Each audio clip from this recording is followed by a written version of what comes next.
Yeah. Wow. MUNFU Proffitt. Listen, so we got EpicLLOYD from Epic Rap Battles of History in the building.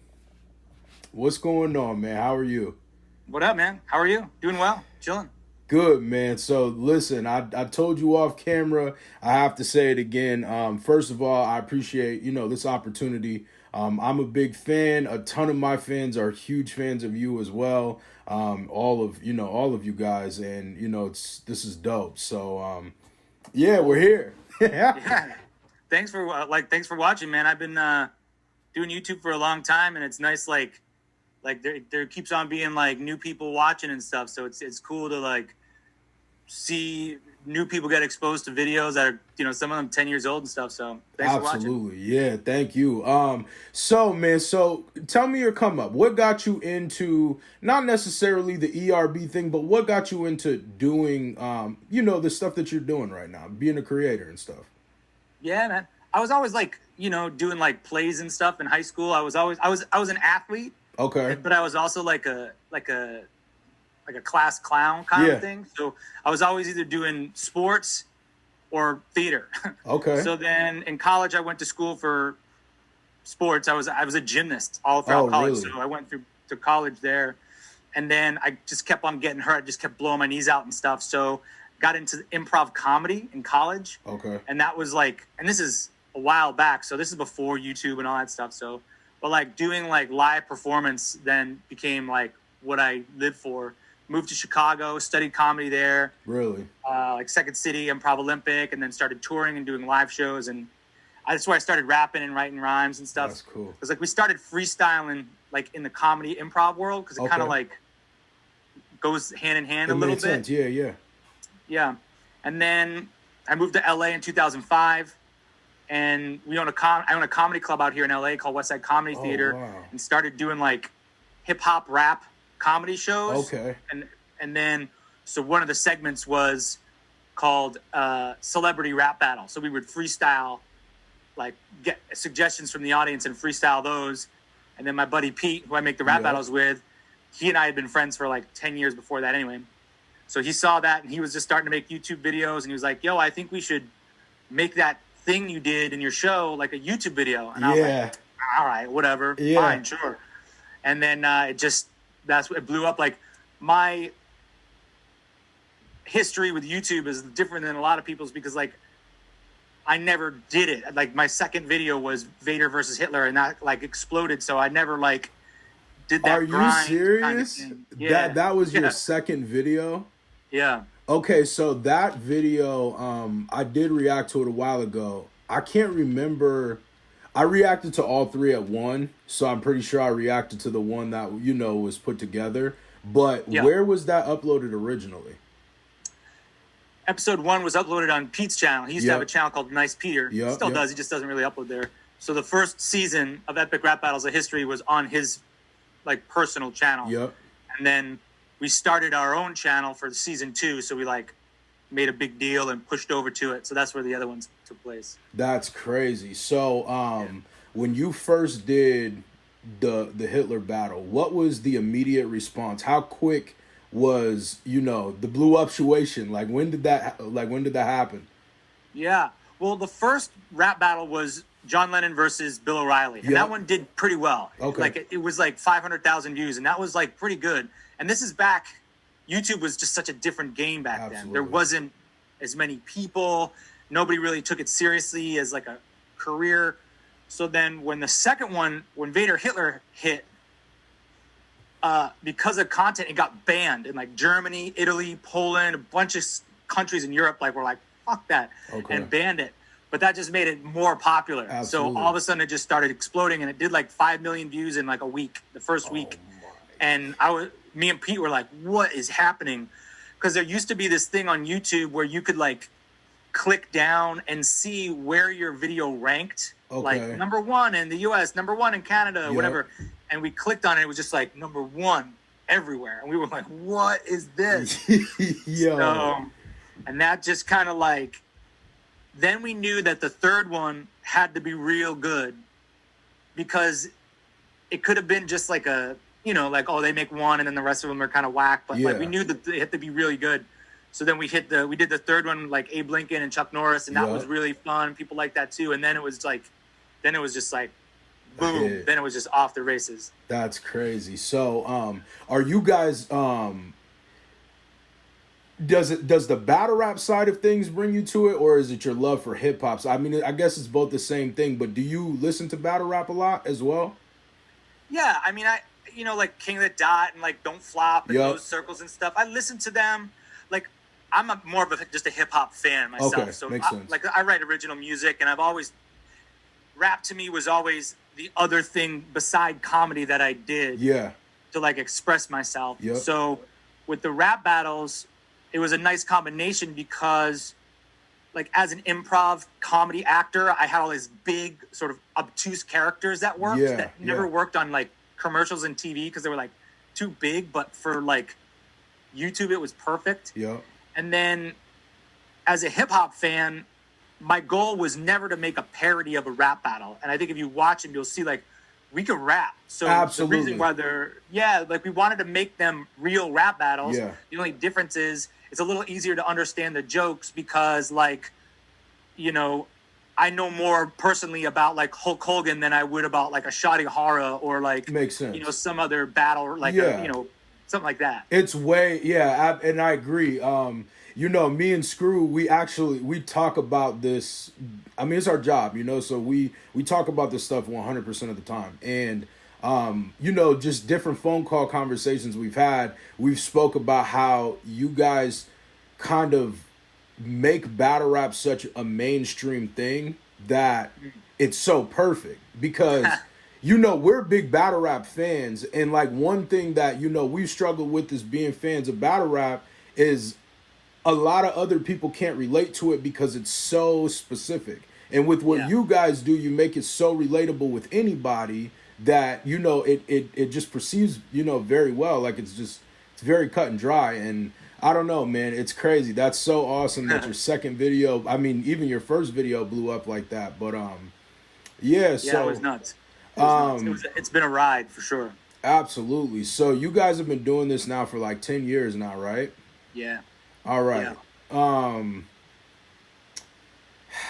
So what do you have, in store? I know it's been a little while since you guys have dropped a new season, and I know you guys have been kind of going back and forth about, different picks and stuff like that, but what's coming up? Yeah, man. I mean, obviously COVID has shut everything down. Yeah. My partner, Pete, had a baby. He had a newborn son like the day LA shut down. Oh, wow. So, and I always bust his balls. I was like, this motherfucker was wearing hand sanitizer necklaces before COVID anyway. So he's been like, and to his own credit, like he's like, I'm not letting anything get in this house with this kid. I'm not even going to risk it. Nothing's worth it. And I respect that. So we were sort of always a channel that would like do things in seasons. Absolutely. So we would like take do a chunk and then slow down. But we've been like everybody else, like exploring how to do things now in this new world, like whether it's animated or whether it's, stop motion or things like that. We got some things cooking. We'll definitely be putting out some videos in 2020. Mm-hmm. We just don't know exactly how many or exactly when, but 2020 and 2021, the latter more specifically, we'll be back. You know what I'm saying? Definitely. Yeah, man. I know everybody's excited. I've done quite a bit. I think I've done maybe 50 of them so far. Oh, wow. So, I've done quite a few, so coming into this and, Screw chopping it up about the Cypher, the Cypher coming up, I was excited. I was like, oh man, this is dope because like you guys, as well as I feel like a lot of the other people on the Cypher, are actually very, very good rappers. You know what I mean? And I feel like a lot of the people, on the music side of things take music more seriously. And then the people on the anime side and the Pokemon side, and then you guys being ERB side, it's just a whole bunch of different fan bases. And so how do you, what was your thought process getting on the Cypher and stuff like that? Where, Yeah. Well, I was like, it's inspiring, you know, like I wasn't on to, I wasn't real dialed into the Cypher scene until just recently, but like Cyphers have been going on for a long time on YouTube and even way back into like MySpace and stuff. Absolutely. Like, you know, Traffic and those guys. But like, I follow like Screw, and I like watching reactors, dude. I tell you, because I love watching reactors react to ERBs, not because I'm narcissistic, well maybe because I am, you know, but because I can hear people laugh. Yeah. You know what I mean? Like, you upload a video and it gets millions of views and millions of comments, and that's amazing, and I love that. But as a live performer, to be able to see somebody laughing at something, and even more to be able to like to put so much time in, I just spit on my mic, to put so much time into a lyric and to have somebody catch it, it's like really satisfying. Yeah. So I've been following along. So I follow Screw and I follow Crip and stuff, and I watch the Crip ciphers, and those are really great. Yep. And I was just like, damn, this like underground sort of nerdcore YouTube rapper scene is like legit. I kind of dig this, you know? Yeah. And I felt like almost like a part of it in a way of like being like, you know, I don't know these guys, but like I feel like we are in the same family and stuff. So I've been working on a little project that I haven't dropped yet, like just kind of like a journal about what's been going on in 2020. Okay. So I hit up Screw. I was like, yo, you want to jump on this thing? And he was like, yeah, dope. And he sent me a verse, and then he hit me back about being on his. So I was like, yeah, man, it gives me in this year as like a white dude in 2020, it, like to be able to express yourself as a rapper is like a tricky thing, not like a sob story or anything. No, but like, I know what you're saying. Yeah. Yeah. So the ciphers are a nice way to like collaborate and like reach out and like be, like put your arms around the scene, and so it's been a nice relief for me. That's awesome. Yeah, I mean, I agree, and I'm, you know, like I said, doing interviews with different people on the Cypher, and that was to me the most impressive thing about the Cypher and how quickly it came together is just the different fan bases. Like you said, you know, you're gonna be reaching completely new people, and those people are gonna be reaching, you know, you and vice versa, and everybody is gonna share that. I feel like it's crazy. I feel like it's definitely gonna be epic, you know. That's how YouTube used to be honest. Like the way YouTube used to work was like, do you remember like MCNs when they used to have like Maker and all that shit? Like the way that was built from like a business perspective was like everybody be on this like collective channel, and then everybody will retweet everybody else's thing, and that's what made the whole thing valuable. And they messed it up for a million different reasons. You know, that was it. And that's the cool thing about the ciphers. Like you get 10 people on board, and then everybody, the rising tide raises all ships. You know? Absolutely. And you know, that's one thing.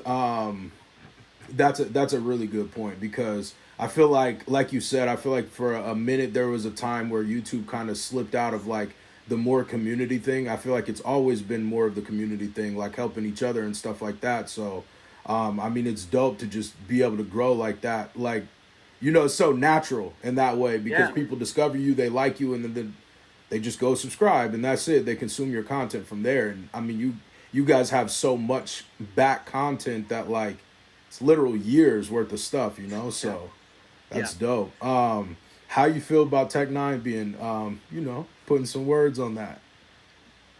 It's great, man. It's like legend, you know, like that whole like chopper scene and stuff. Like I'm more of like a New England, Chicago guy. So I'm always like, it's nice to be able to be impressed by something and not feel like I gotta try to, like, that's not my style. But I love it. Like just the verbal dexterity to be able to like, it reminds me of like a snare drum, you know, like those like marching band snare drums. So it's killer. And it's also like a credit to him to realize that there's a value, him as a like more veteran guy, to be like, there's going to be millions of people watching this, probably 15-year-old kids. Literally. Why not have them get exposed to this, you know, him? Dude, that's been around for a long time. Yeah, absolutely. Absolutely. Yeah, I mean, when I got that news too, I was like, yeah, this is something that, I don't know. I feel like it's going to be a crazy, crazy event. You know what I mean? Like, but when is it supposed to drop? I don't know when it's supposed to drop. Have you released the date? Well, 2 weeks ago, like,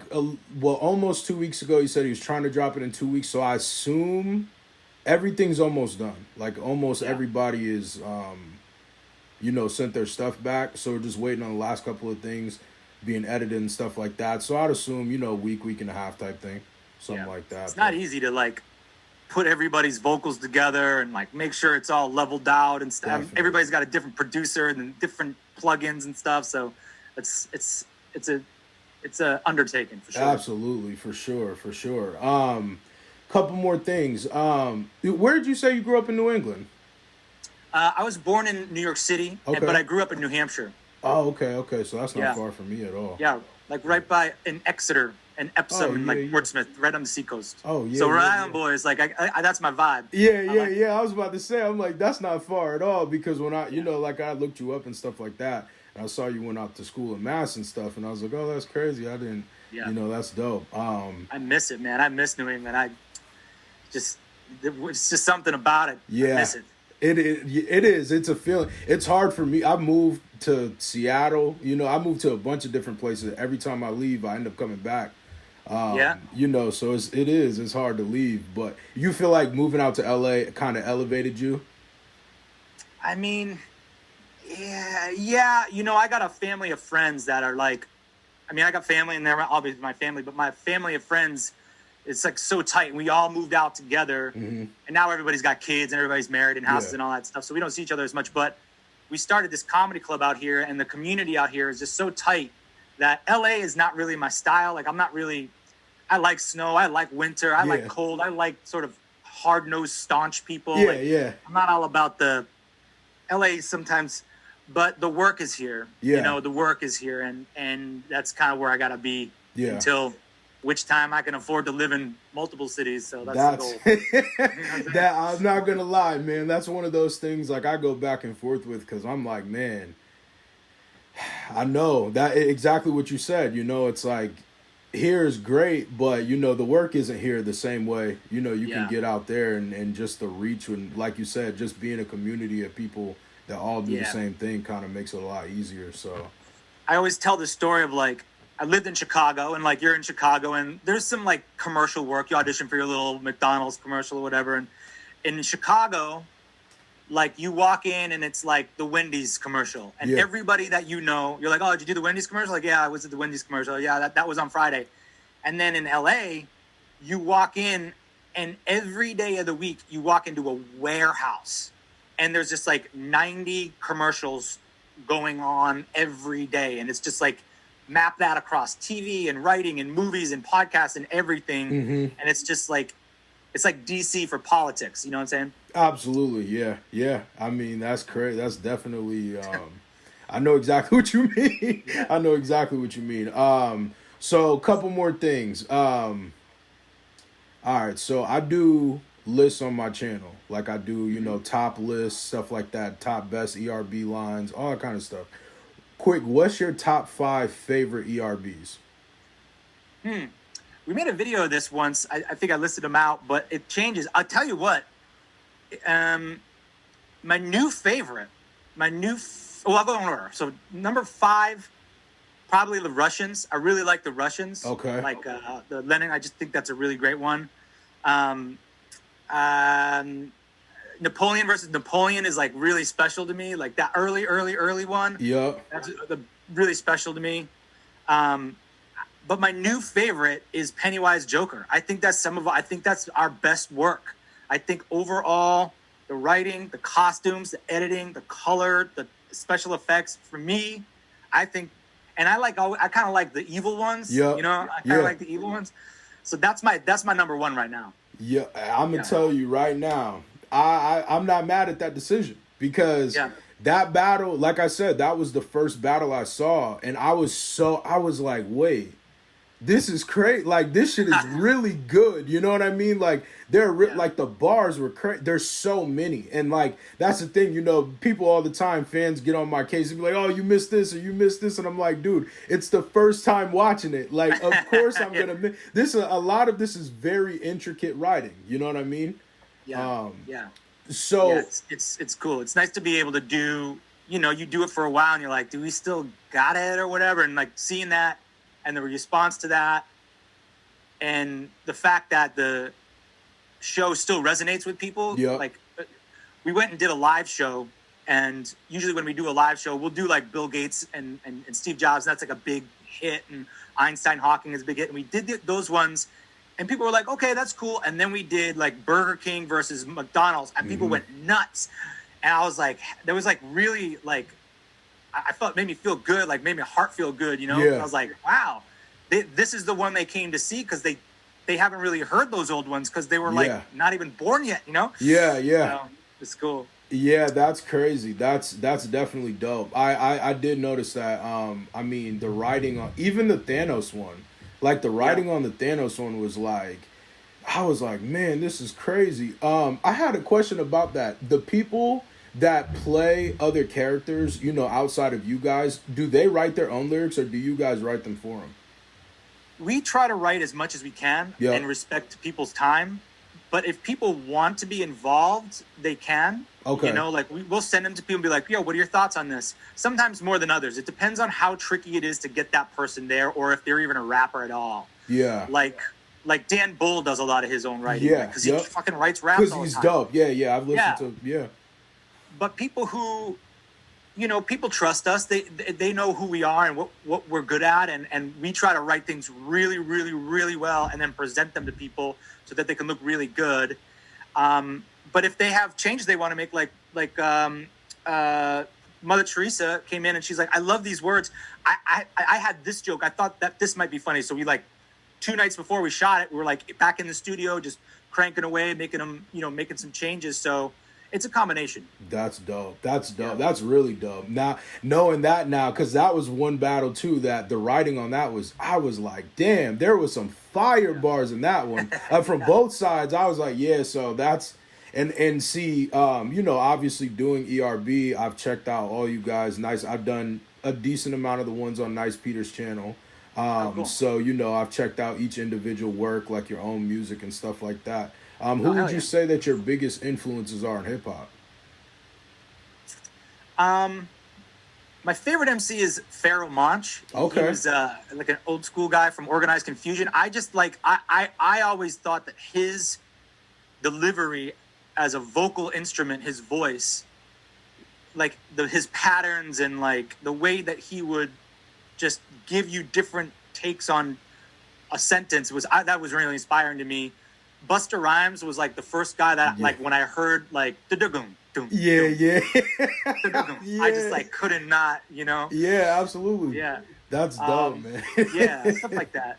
I don't think that any white rapper can say he's not influenced by Eminem, but like I would say I would be more influenced by like the Midwest rappers like Atmosphere and Brother Ali and even Prof and those guys out there. Like I really, as a Chicago guy, that vibe to me that had like a soul that I really liked, you know, in the music, and those amp beats are just really good.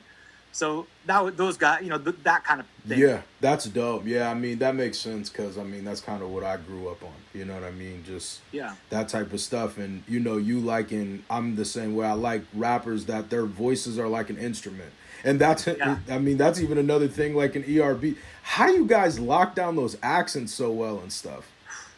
Practice. Well, a lot of it's like the comedy training, you know, as an improviser, you know, those guys in Whose Line Is It Anyway? Like, that's what I did, you know, that kind of thing. So there was that.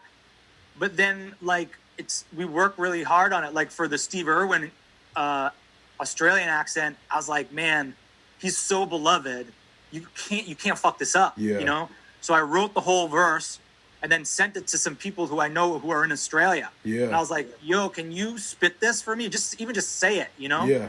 And then I like listened to that and like just use that as a model.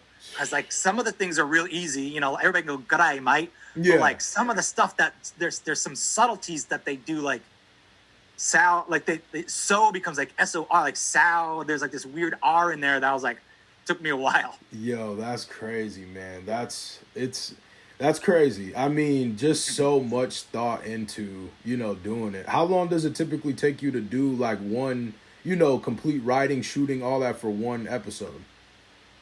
It varies, man. Season 2, we were like, our fucking studio had us on this crazy 2-week schedule. So we shot, wrote, recorded, and released everything in 2 weeks. And it almost killed us. Like, we became like zombies.